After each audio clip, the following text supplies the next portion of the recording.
Welcome to Between Two Trains, a bi-monthly business podcast that talks with entrepreneurs in the North DeKalb area. And now, Between Two Trains. Welcome again to another Between Two Trains. You can hear us on any of your favorite podcasting apps. Just pull us up on Stitcher or Spotify or iTunes or Google Play, or just hit us up on our website at betweentwotrains.com.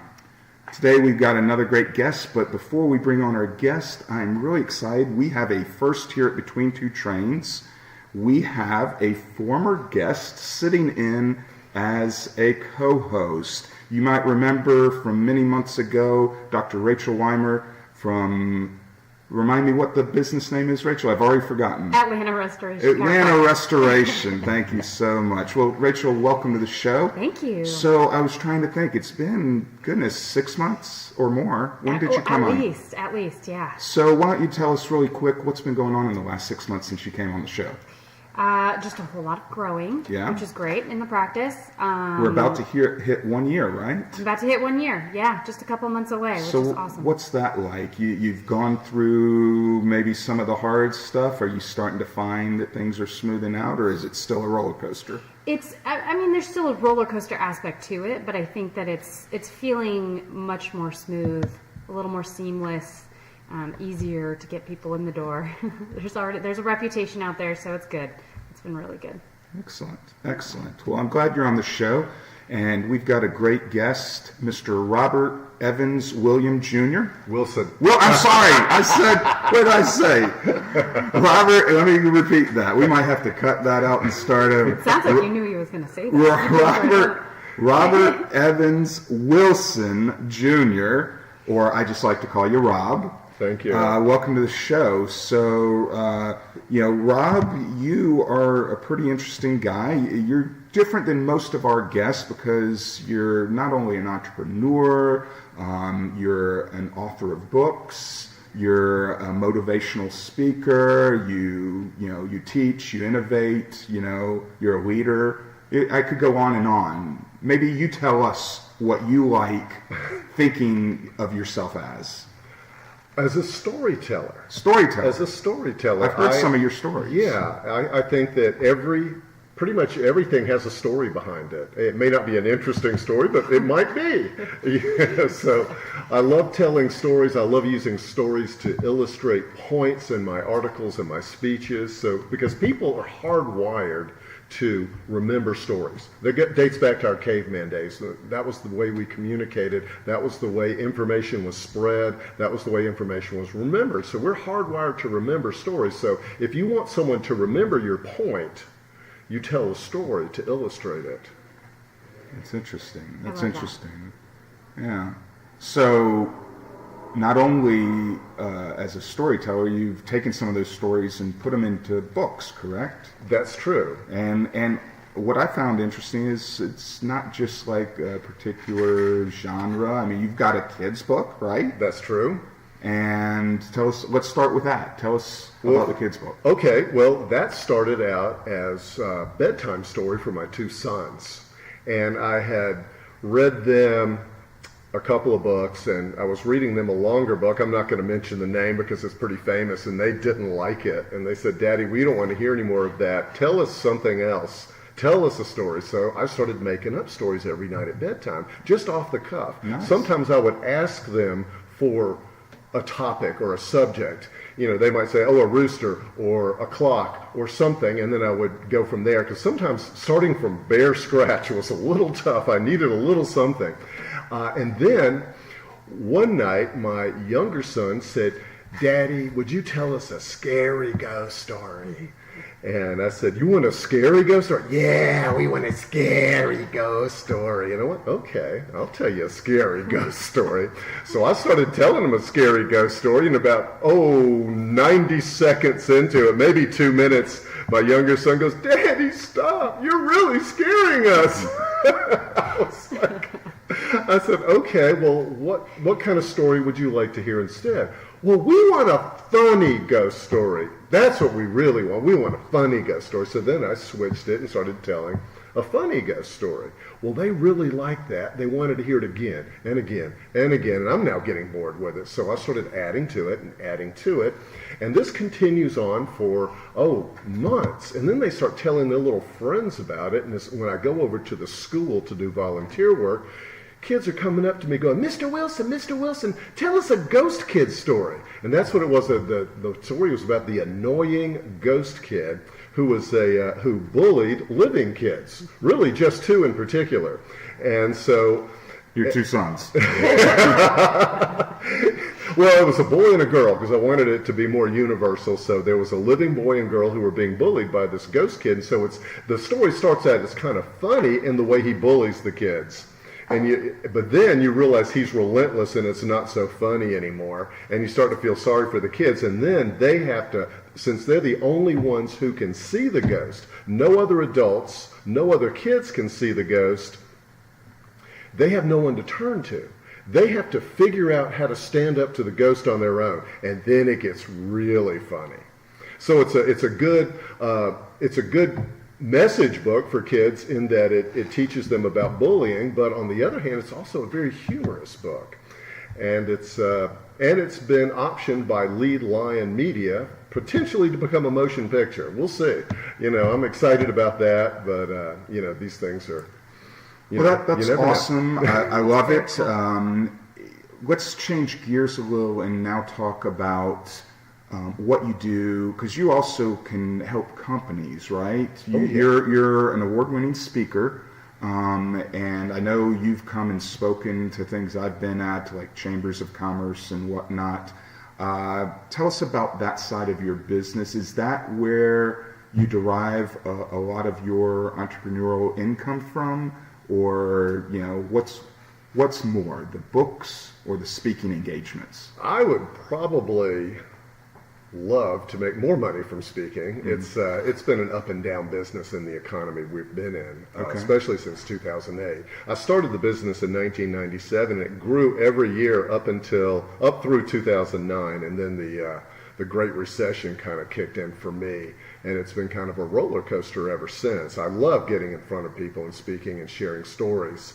But I also depend on my writing business as well. So I write advertising copy for companies and really help them increase revenues. That's something I didn't know you. I knew you pretty well. Yeah. Right. So that's where my speaking business began. I was an award-winning advertising copywriter, won some pretty major awards. I was increasing revenue for a lot of clients, and I was getting some attention. And eventually what happened was 4 colleges invited me to come teach advertising copywriting, and eventually settled with Georgia State because they had the most flexible schedule, and started teaching classes through their Small Business Development Center.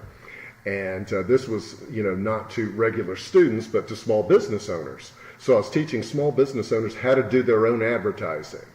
And one of the things I noticed was in the first class that I taught that it was marketed to small business owners, and no small business owners attended the class. But it was a full class. It was an overfull class, as a matter of fact. There were 66 people in the class.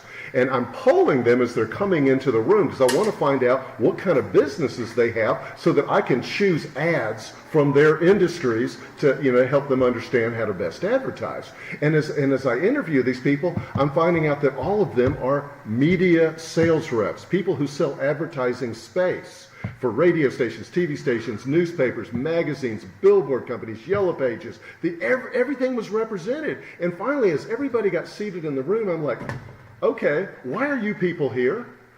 I really didn't know. I was just clueless. And one woman raised her hand. She goes, well, I'm here because I work with small business owners, and most of them are unwilling to spend additional money after paying the high cost of the advertising in my media.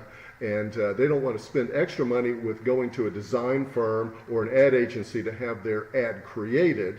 So they expect me to do that for them as part of the price of the ad space or the media space. And she goes, frankly, I don't know what I'm doing. So I came here to learn to do it better for my clients. Now, do you still teach that stuff? Or? Well, not as much. So I did that for 5 years at Georgia State. I also taught a marketing class and a public relations class. But after that initial class, where it was all those media reps who came. Eventually, I started getting more small business owners in my classes, but that first one was just a shock. What I did was I said, boy, these people need what I'm teaching. And so I packaged it up as a one-day seminar and marketed it directly to media outlets. Newspapers, radio stations, TV stations, advertising agencies, anybody. And pretty soon I was traveling the country teaching and speaking on advertising. And then over time I found that the segment that I did on creative thinking was the most popular segment. And I went, that was my favorite part anyway, which was probably why they liked it the best. I was probably putting the most enthusiasm into that. So I started developing speeches and workshops and seminars on innovation and creative thinking. And that's primarily what I do today. So you have this program called the Innovator's Lifestyle. Is that where that sprung from? And that's what it eventually evolved into. Yeah, is now a presentation I call the Innovator's Lifestyle, which really looks at how someone can embrace and learn to become more of an innovator, think more like an innovator so that they can recognize more opportunities, money-making opportunities that others won't see. That they'll be able to deal with change with ease. They'll be able to handle change like, no problem. They won't lose their head when a crisis hits. They won't run around like a chicken with his head cut off, panicking. They'll be able to deal with it in a cool, calm, collected manner. And also, they will, they'll get a lot more out of life. The more you develop this innovator's lifestyle, you'll enhance everything from your sex life to living longer to reducing the chances of becoming senile as you get older. There's so many benefits to it that I love sharing this with people because I feel like it opens you up to so many things. So it's not really just small business owners that should be coming to you for this, it sounds like. Is this something that who's your average customer revolving around the Innovator's Lifestyle program? Who comes to you for that? Well, I get a lot of my speaking work comes from associations. Okay. And that's where so it could be an association of small business owners, or it could be an association of a very specific Chamber of Commerce or something like that. I could think of several places that would be really significant. I think this conversation is really interesting because to be an entrepreneur, you have to have some creativity. But I also feel like this is probably the number one hurdle for entrepreneurs is like maintaining that creativity, understanding how to channel that creativity into something profitable or useful. So talk a little bit about that. How do you find it is to speak to entrepreneurs or engage them in enhancing their creativity? Well, typically I try to find out where they are in thinking about their ability, because most people, by the time they reach adulthood, don't believe they're creative at all. They don't believe they have any creative ability, and I blame that on the schools. And we're trained as through the socialization process to constantly conform to standardized rules and norms and so much so that we've had to comply with all these rules. By the time we reach adulthood, we've suppressed our natural creative tendencies, and most people don't believe they have any creative thinking abilities at all. And so if that's where I'm beginning from, I try to help them see that they are a lot more creative than they think they are. And there's some different things you can do. It's like one of the fun things I like to do is I like to hold up a paper clip, just a standard metal paper clip, and say, how many of you have used one of these for something other than holding papers together? Well, everybody raises their hand. I said, well, right there, you used your creative abilities. I said, and think about all of the tasks that you do every morning from the moment you set foot out of bed to the moment you get in the car to drive to work. If you had to recreate all the shortcuts that you have created over the years, you'd never get out of the house. If you had to recreate those every morning, it would take you so much more time.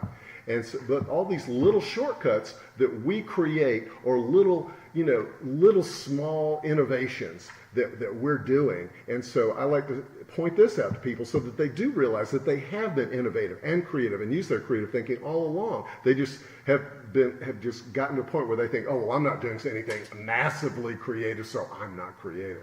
But they really are. So I know you publish a lot.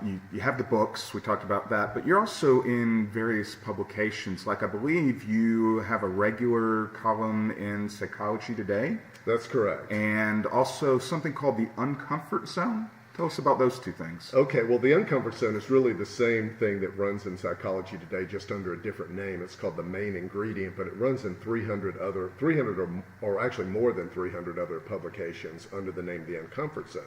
And so every month I will write about either something to do with innovation or something to do with self-motivation or something to do with leadership, as in motivating other people.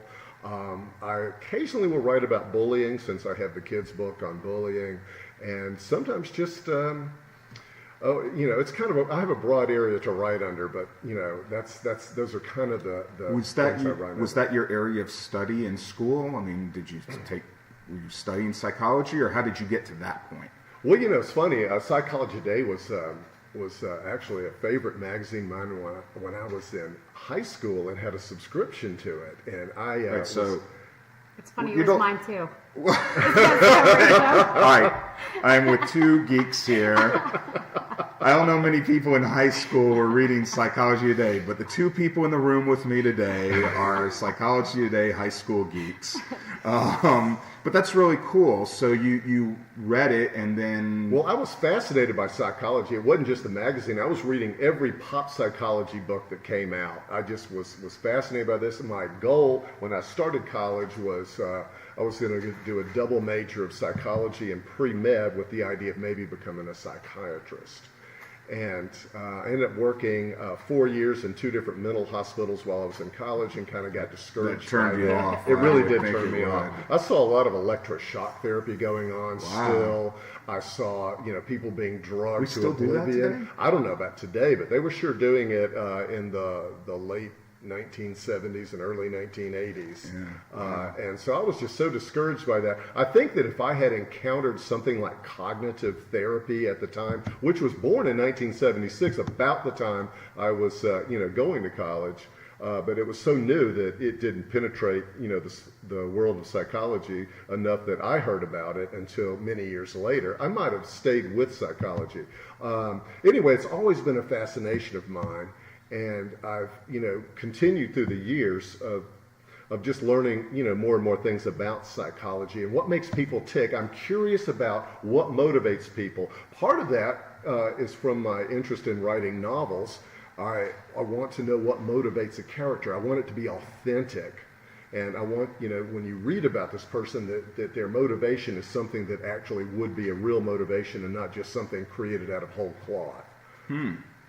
So do you have to dig deep into that character to sort of understand? Is it like these actors that are dressing up? They're playing a hobo, so they dress up as a hobo and go out and be a hobo? Are you getting that deep into trying to figure your characters out? Well, I actually have written a book called "And Never Coming Back" about a motion picture director who has some psychological issues. It's actually a psychological mystery. Okay. Well, one of the things he does, he's a motion picture director, and he actually trains his own actors. And that's what he does. He's a true method actor. He says, go out in the streets and put on a hobo outfit if you want to get the feel for what a hobo feels like. Go out there and really experience it so that you can fully understand what the motivations are. And so I get into that a bit in the book. And so that's so it's interesting that you asked me that I don't necessarily do that for my characters, Right. but I created a character that It had does his that. actors do that. So this is a book you're still working on. It's not No, been this published. book is published. It's yeah. been published. What's the name of that? It's a psychological mystery. It's called "And Never Coming Back." So it's And starts never out ... and never coming like finishing the end of a sentence. Sure. And never coming back. Nice. All right. And so I can pick that up on Amazon? Oh yeah. Mhm. Excellent. Excellent. Or I got one of them out in my car. Oh, okay. So, all right. I can pick one up for free. Well, we're going to take a commercial break in just a second, but before we do, there was one other thing I noticed in your bio which had to do with humor. I love humor, and you've actually won some things around humor. Tell us about that. Well, that was I won a bunch of contests in Toastmasters back in the late 1990s, and one of them was a humor speaking contest. I went all the way to the state with that. Placed second. Okay, so that's impressive. Well, thank you. Now the guy who won was definitely a little more cool, calm, and collected than me. I was just starting as a professional speaker that year, and so would you call that comedy, or it's just different than comedy? It's different than comedy because it's you're really, a lot of humor speaking is telling humorous stories, right. And that's really more what it's about. Right. And so instead of punchline jokes, it's a story that's funny. And mine was, probably a little more closer to punchline jokes because I had a lot of, little jokes rather than telling one long humorous story. I had bunches of little stories that I connected together that created, the overall humor. Gotcha. And basically at the time, I did this in 1997 when cell phones were relatively new, Sure. and did a bunch of prank call humor as stories of prank calls that I had actually made as a kid, and so that was kind of the core of my humorous speech, where I won second place in the state. Awesome.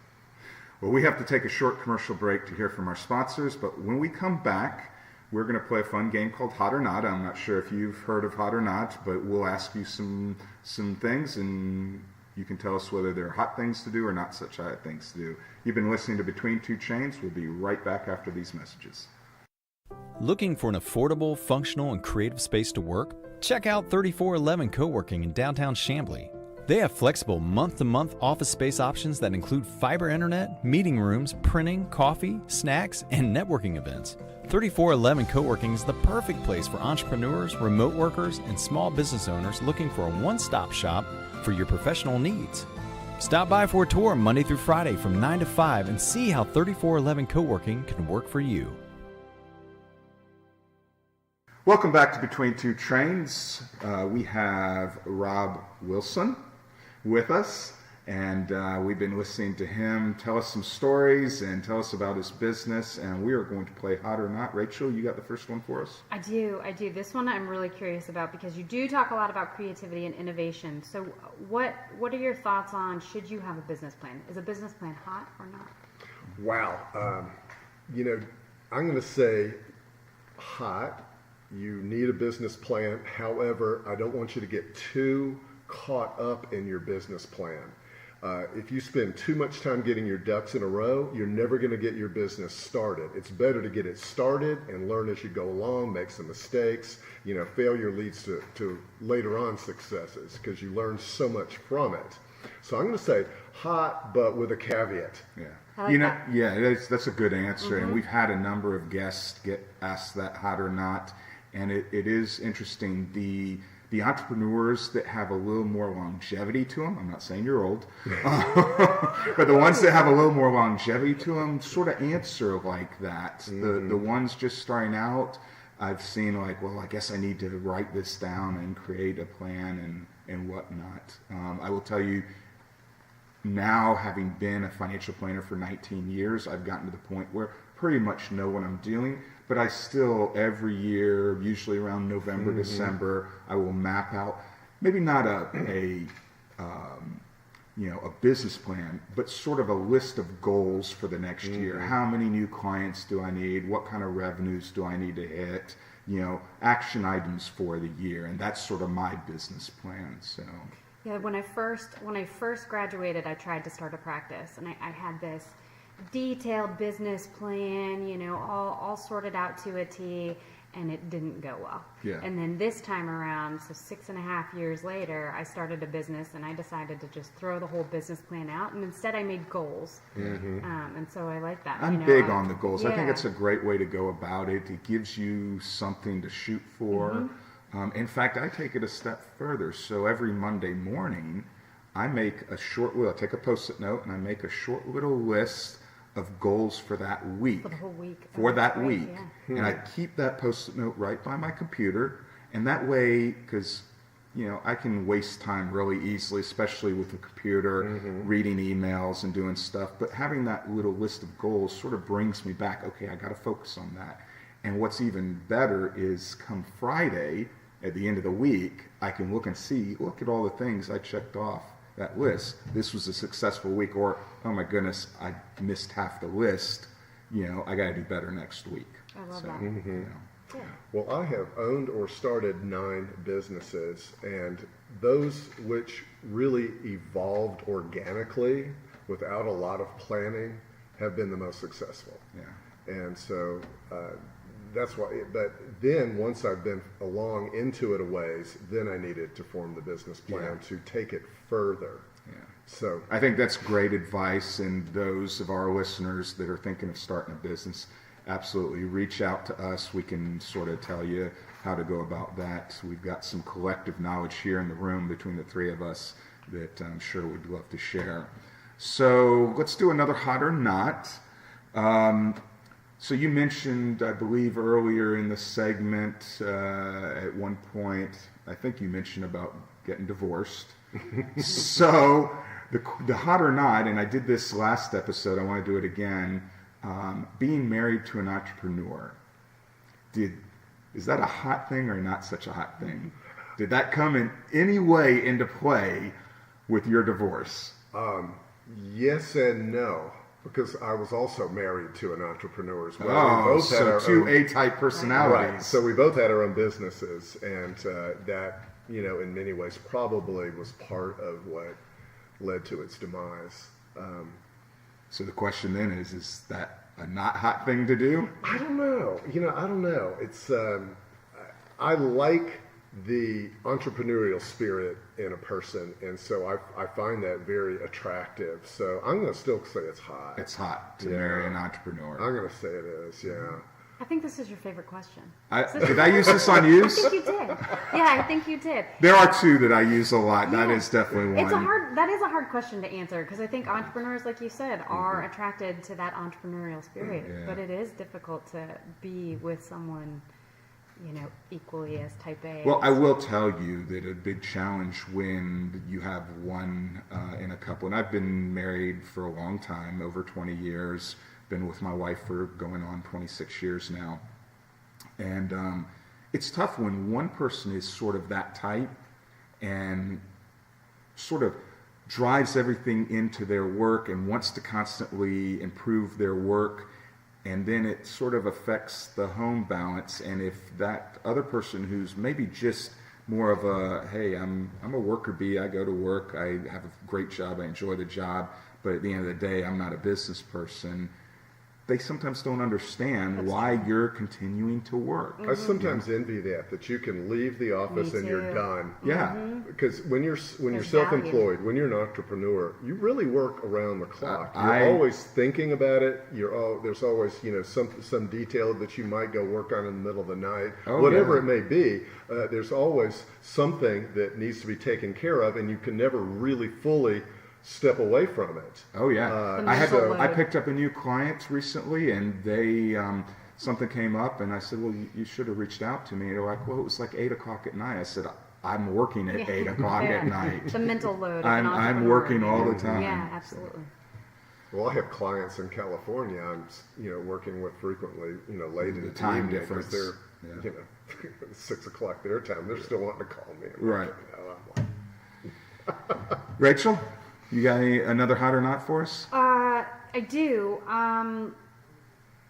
With the marketing. So you talked a lot about marketing. Ooh, I like where this is going. I know marketing these days I think is difficult because you've got all the social media, you've got print marketing, you've got, open networking marketing. I don't know. What's the question there? What kind of hot or not question could that be? What's hot in terms of marketing? What's your recommendation? Well, how do you let's instead of calling it a hot or not, how do you market? Yeah. What do you do to Well, market yourself? I have found that to be a challenge in recent years, more than I ever have in the past. And the main thing you want to do is to identify what media your target market or your target audience is attending. And I have found that a lot more challenging in recent years. But if you can identify that clearly, that's where you want to market. That's and whether that's in a particular media source or whether it's something more fundamental like direct mail or email marketing. If you can identify your target audience really well, then you can communicate with them. But if you can't do that, if you can't figure out where they are, what media they attend, then that's going to make Well, I think it would probably challenging. be challenging for you because you've got a couple of different target audiences, since you've got the books and you've got the speaking engagements, and maybe they're not necessarily the same audiences. Obviously, the children's book is going to be a completely different audience. So typically what happens for me is that things get pushed to the side and I focus on just the one that pays the best. Okay. All right. That answer, I think that And answer. is that the advertising copy? Is that the one that pays the best? No, speaking pays the best. Speaking does pay the best. Speaking pays the best. So and how do you pick advertising up a copies. speaking client? Well, I market to associations because they hold conventions and conferences multiple times through the year. And if you have a conference, you need speakers. And if you want to continue to attract people to your association and to attend your conferences, you need to have good speakers. And so I do put on a very entertaining program, and I feel like I, help them, get in more people, and by showing value with their conferences. And so that's what I have not figured out in 21 years of speaking professionally, is how to market directly to corporations that hire speakers. And I know a lot of them do, and I have been hired by them, but it's just been word of mouth, where someone has told them about me. I don't know how to market to them. If I did, I would love to, but there's not. Okay, give you an example. Within an association, there is a person on staff that hires speakers. They're called an event planner or a meeting planner. But within a corporation, you don't necessarily have that type of person working there. The person hiring a speaker might be a sales manager, might be somebody else entirely, might be a customer service manager. I was hired by a customer service manager to speak to IBM a number of years ago, and I did a couple of speeches for them. It was a huge audience because they wanted me to speak to all of their customer service people at one of their conferences. And so that was completely different. But I've been hired many times by sales managers to, motivate their staff, get them, pumped up to want to sell more. So I'm going to give you a tip here. Okay. Right? Here's what I think you should do. Here's my advice. I think you should use LinkedIn for that. And the reason is because LinkedIn is such a great resource to sort through people at companies. And you start at a certain level, because you're right, you may not necessarily know what the title of the person is, but if you start with a general, okay, I'm going to go after a manager level, and I do a search in LinkedIn, and I'm going to hit up all the companies, the big companies here in Atlanta, Coca-Cola, Home Depot, we've got so many, State Farm, Mercedes-Benz, and use LinkedIn to make those connections and then propel that relationship to get that speaking gig. That would be my suggestion. Okay. I think that's the meeting, because you're not going to send them a postcard. You're probably not going to pick up the phone and call them. You're definitely not going to go knock on their door. No, I think LinkedIn's very valuable. In fact, my very last speech I was hired for was through LinkedIn. Through LinkedIn, yeah. I have been hired a number of times through LinkedIn connections. I think the great thing about LinkedIn is it weeds out the BS of Facebook and Twitter, where people are just wanting to tell about eating lunch or they're walking through the woods. With LinkedIn, it's all right. This is a professional network. It's for professionals. But anyone can be a professional, whether you're self-employed or you work for a company. It's such a great resource, in my opinion. Oh, I agree, and I like it. For that, it's probably my favorite social media source for that reason. Well, we have come to the end of our time. We have to wrap it up. Before we go, though, Rob, why don't you tell us where we can find you if we have a listener that wants you to come speak at their organization? How should they get in touch with you? Go to your website. The easiest way is to go to my website. It's real simple, robwilsonspeaker.com. robwilsonspeaker.com. If they want to hire me as a writer, I also have one called robwilsonwriter.com, so I have two websites. All right. But also, if they remember my full name, Robert Evans Wilson Jr., and Google that, they can find out all sorts of stuff about, I good, my bad, and articles. ugly. They can find my articles. They can find, videos I've done, just different things. If I go to Amazon and put in your name, will your books come up? Yes, all of them will. Yes, So they're you can all buy your available books on Amazon. You can come to your website and call you up and get a speaking engagement. Right. Excellent. Lots of ways to find me if you remember my full name. If you look for Robert Wilson, you'll never find me. There's It's probably finding a lot of needle in a those. haystack. That's why I love my name. There's Oh, yeah. no other Van Pappas in the country. So, Rachel, since we have you on, I want to thank you for coming on and being a co-host. Thank I'd you. like to invite you to come do more of I would these, love to. if you will. And since you are on, why don't you tell people again how to get a hold of you? Sure. AtlantaRestorationChiropractic.com. Yeah. Great space that Rachel has. I've been over there. She's treated me. I probably need to come back. I'm in the middle of some physical therapy right now, so when that's over, I'm going back to Rachel. Perfect. To get her to check Looking me out. forward to it. Yeah. Well, everyone, again, you can hear us on BetweenTwoTrains.com or your favorite podcasting app, and thanks for listening.